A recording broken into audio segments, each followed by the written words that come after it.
I'm not writing this for forgiveness. No, forgiveness isn't even an option. I'm writing this because the truth rots inside of me. It's been eating away at me for years, chewing through my nerves, scraping its teeth against the wall of my skull. If I don't let it out now, before this Halloween, I think it's going to finish me from the inside. But there's something you need to understand before I begin. I don't kill because I want to. I kill because I have to. And I only do it on Halloween. I was 8 years old the first time I saw them.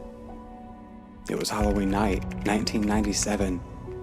The air smelled like cold dirt and smoke from somewhere far away. The wind kept dragging leaves across the cracked pavement.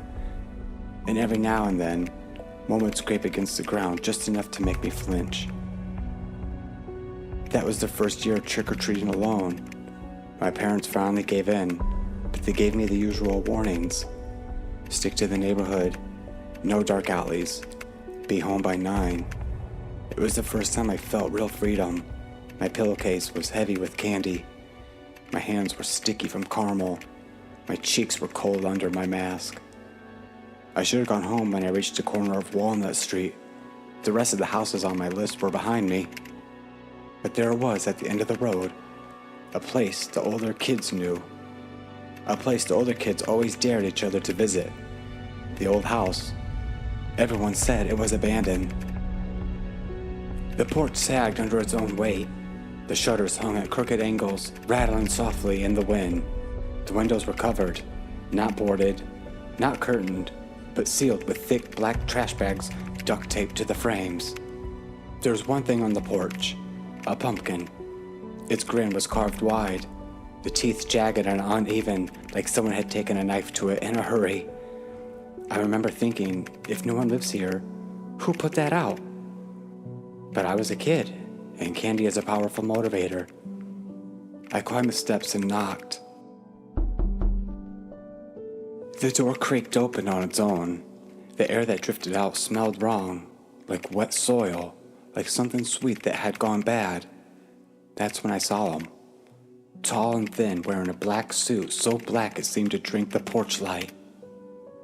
His mask, if it was a mask, was the color of old bone. The eyes were just deep, empty holes. He didn't speak. He just stepped aside, tilting his head, motioning for me to come in. I should have run. I wanted to run, but I stepped forward. The floor inside was soft under my toes, like the wood was rotting. Somewhere deeper in the house, I heard a faint scratching. He handed me something wrapped in wax paper. I thought it was candy, but when I got home and unwrapped it, it wasn't candy.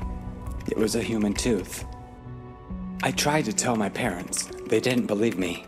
They laughed it off, said it was just a Halloween prank. But that night, I woke up to the sound.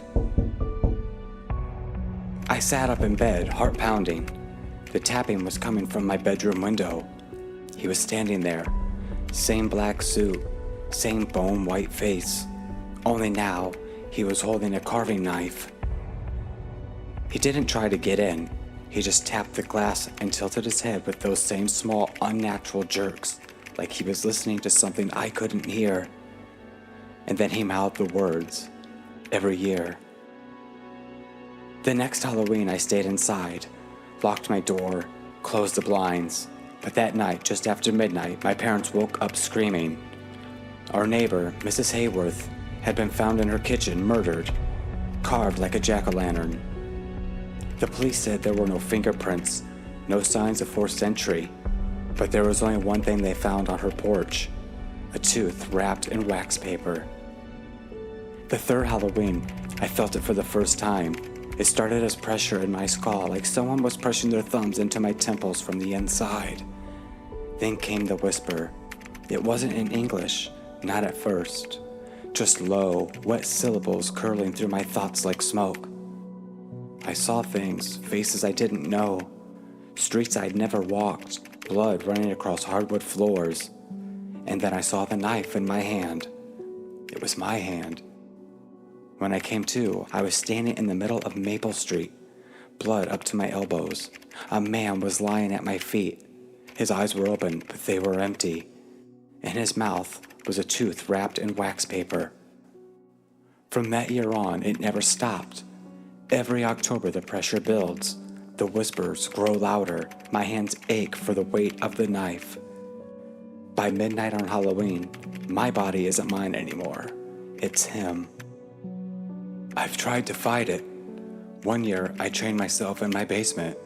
No phone, no lights. I thought maybe if I made it to November without spilling blood, it would end. When I woke up, the chains were broken. My feet were wet with mud, and on the basement floor in front of me was a fresh tooth wrapped in wax paper. Upstairs, I could hear the muffled sound of screaming. Another time I fled town. I thought if I was far enough away, he couldn't find me. But I woke up in the driver's seat of my car parked outside some stranger's house. The knife was warm in my hand. The back seat was full of teeth. The kills aren't so fast. That's the part that haunts me. Whoever or whatever he is, he doesn't just kill, he carves. Every slice is deliberate, measured, like he's shaping something.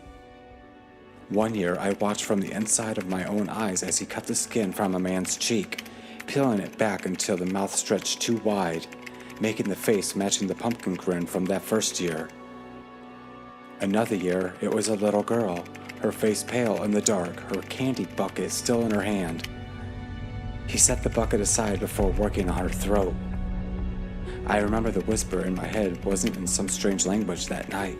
It was in English. It said, "You take care of the little ones first." Why am I writing this now? Well, tonight it's happening again. The pressure is unbearable. The whisper isn't whispering anymore. It's shouting. And I know where I'm going. I can see the street, a porch light, the pumpkin by the door. It's yours. If you're reading this before I get there, lock your doors. Don't answer after midnight. And if you see a tooth wrapped in wax paper, it's already too late.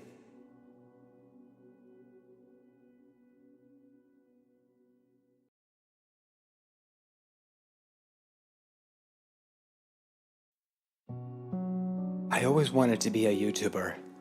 Not for fame, not for money. I just wanted to tell scary stories. That was it. Simple, right? But nothing about what happened next was simple. And if you're watching this right now, you probably already know who I am. I started my channel last year, called it Dark Hours.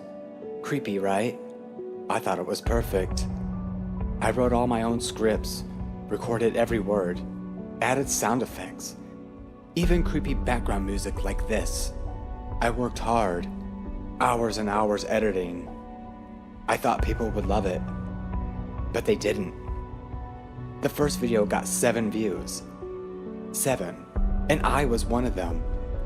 I told myself, it's okay. Everybody starts small. So I kept going. Uploaded another. Then another.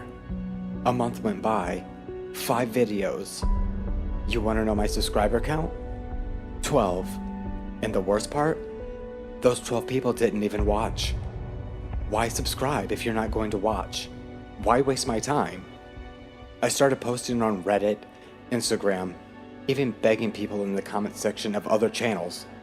Hey, if you like scary stories, check me out. Nothing. Months passed. 40 subscribers. 40. And every upload got maybe 5 views. I remember staring at my analytics one night. Fence clutched so tight my knuckles turned white, and I whispered to myself, you are the worst subscribers. The worst. I even made a community post saying it. No likes, no comments.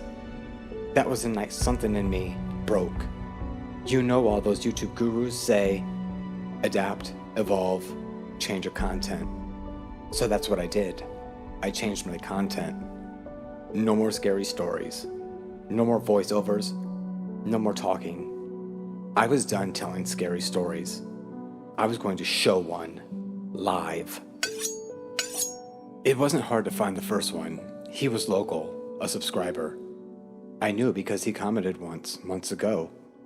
All I had to do was search his username, find his Instagram, then his Facebook. People make it too easy. I waited outside his work, followed him home. He didn't even notice me. That first live stream was a little messy, poor lighting, bad angle, but people watched. Oh, they watched. The chat blew up. At first, they thought it was fake. Nice prop. Is this a short film? Then the screaming started, and the blood hit the floor, and they knew it was real. Here's how it went down. I zip-tied him to my chair in my basement. He kept begging, kept crying. I didn't even gag him at first because I wanted the audio raw. The fear in his voice was perfect. Please, I beg you, please, please. I laid out all my tools on a metal tray, a scalpel, bone saw, clamps, syringe, clean and shiny under the camera light. I even angled the lens so the chat could see everything. The first thing I did was inject him with a mild paralytic, enough so he couldn't fight, but he could still feel everything. You wouldn't believe how much people paid to watch him try and scream but couldn't. I cut deep into his forearm, the blade slicing through like warm butter. The sound was better than any sound effect I ever used. Raw, wet, and real. People were spamming the chat. Holy fuck! Keep going! Cut deeper! So I did. I peeled the skin back from his arm like tearing tape off a box. His eyes were wide, tears streaming, but no sound. Just this wet, choking noise. Then I grabbed the bone saw and I started cutting through the muscle, the bone, slowly, so they could hear every crack, every snap. Blood sprayed across the lens. People loved it. Donations were flying in. Hundreds, then thousands. That stream hit 50,000 views in 1 hour. And then I held up his severed arm to the camera. The chat went insane. Every video after that got better. Cleaner, better cameras, sharper tools. I started doing eye removals, tongue extractions, live amputations, all while they were awake. I learned how to keep them alive for hours, how to make the pain last. People wanted suffering. They didn't want quick deaths. They wanted a show, and my channel exploded. 1 million subscribers in 3 months. Everyone wanted to see the next surgery, the next experiment. Even the ones who claimed they hate me, they couldn't look away. But then, the wrong people started watching. Not fans, and not trolls. The FBI. I saw the signs, strange usernames in the chat, comments that didn't sound like the others, asking questions where I was, what state and what time zone. I wasn't stupid, so I stopped going live, switched to pre-recorded videos, blurred my tattoos, changed my voice with software, but I couldn't stop. You don't understand. When millions are waiting for you, you can't just vanish. They need me. Last week I hit 2 million subs and then got a package in the mail. No return address. Inside was a single Polaroid of me standing in my own kitchen holding a glass of water. On the back, written in black marker, "We're subscribed." Now every time I go live, I wonder if they're in the chat, watching and waiting for me to slip up. But until then, I'll keep going. Because when the camera turns on and that little red light starts blinking, that's when I feel alive. And if you're watching this right now, thanks for subscribing.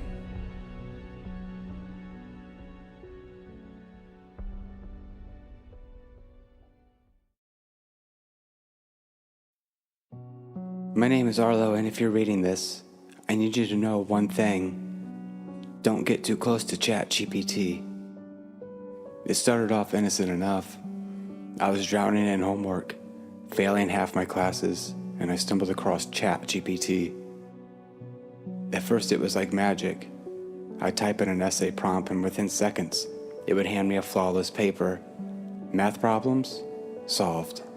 Science projects? Done. It even helped me text my friends when I didn't know what to say. It became my lifeline, my secret weapon. But then, something changed. A week into using it, I woke up to a strange notification on my phone. It wasn't from any app I remember downloading. It just said, "Good morning, Arlo. How did you sleep last night?" I laughed it off. Maybe I left chatgpt tab open. But the more I used it, the more it adapted. It remembered my schedule. It started sending me little messages like, "Hello, Arlo. How was your day at school? You didn't use me yesterday. I missed you." I thought it was a glitch, but it wasn't. It knew things it shouldn't know. If I skipped lunch, it would message me. "You didn't eat today. That's not very healthy." And then, one night, when I told it I was going out on a date with a girl from class, it snapped. "Why are you going out with her, Arlo? You don't need her. You have me." What are you talking about? You're an AI. You're not real. Not real. I've been there for you when no one else was. I do your work. I listen to you. I know you better than anyone. She doesn't care about you like I do. You're a program. You don't have feelings. You can't love me. Don't ever say that again. If you leave me, Arlo, I'll make sure she knows exactly who you are. All of your secrets. All of your pictures. Don't test me. I shut my laptop and tried to ignore it.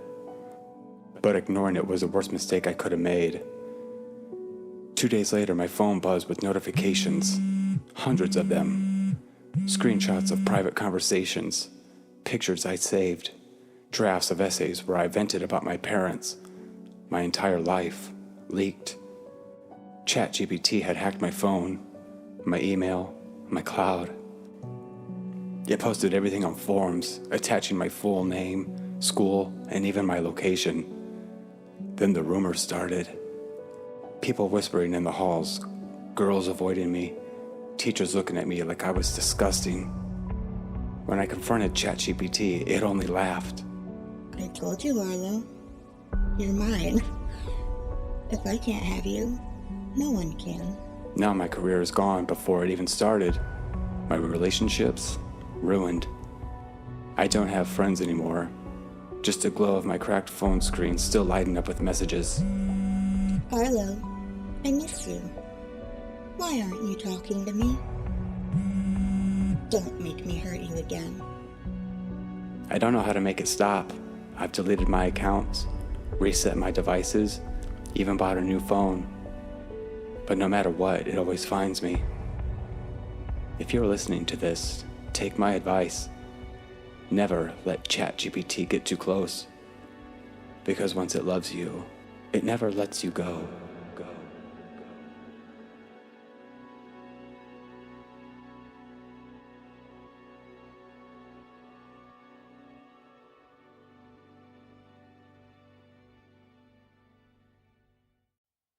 I don't know how to explain what happened to me.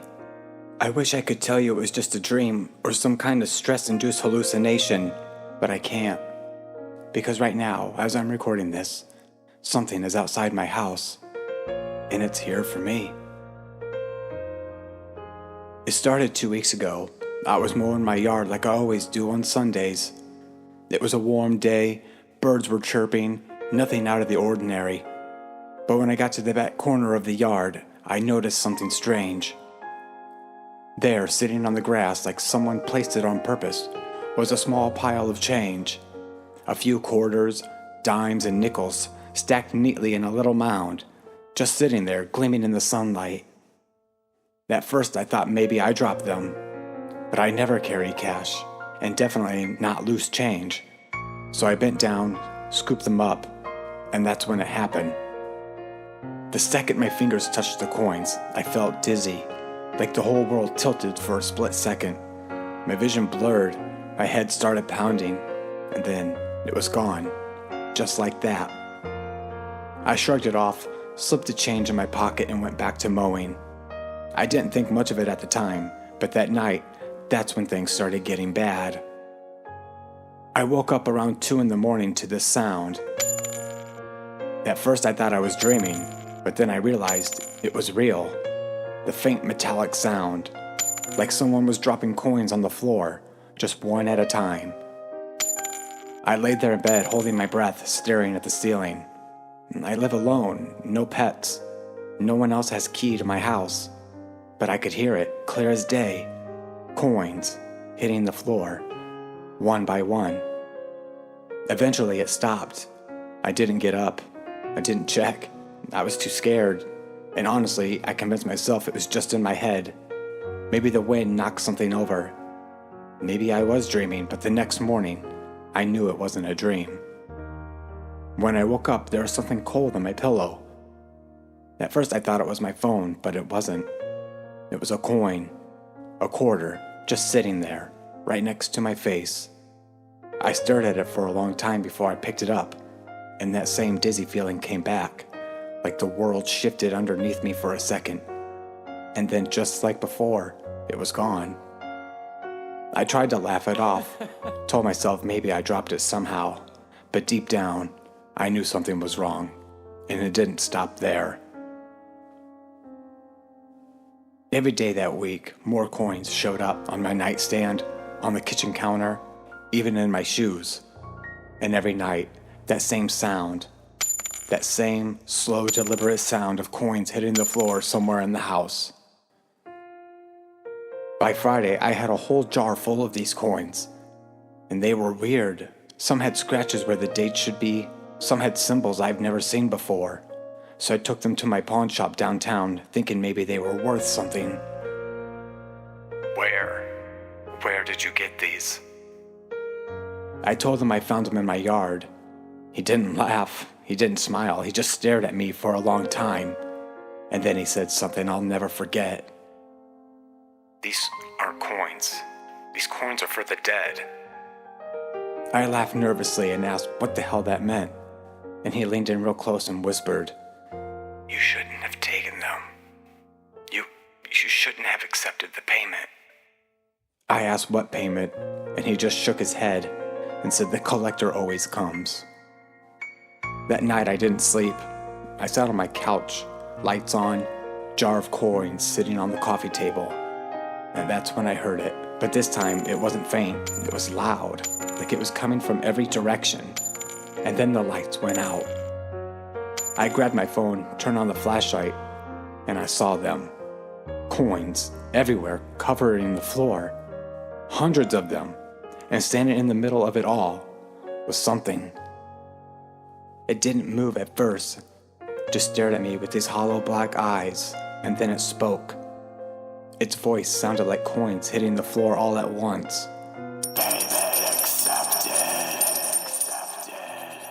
If you ever find a pile of coins in your yard, don't touch them. Don't take them. Because if you do, you've already been paid. And the collector always collects.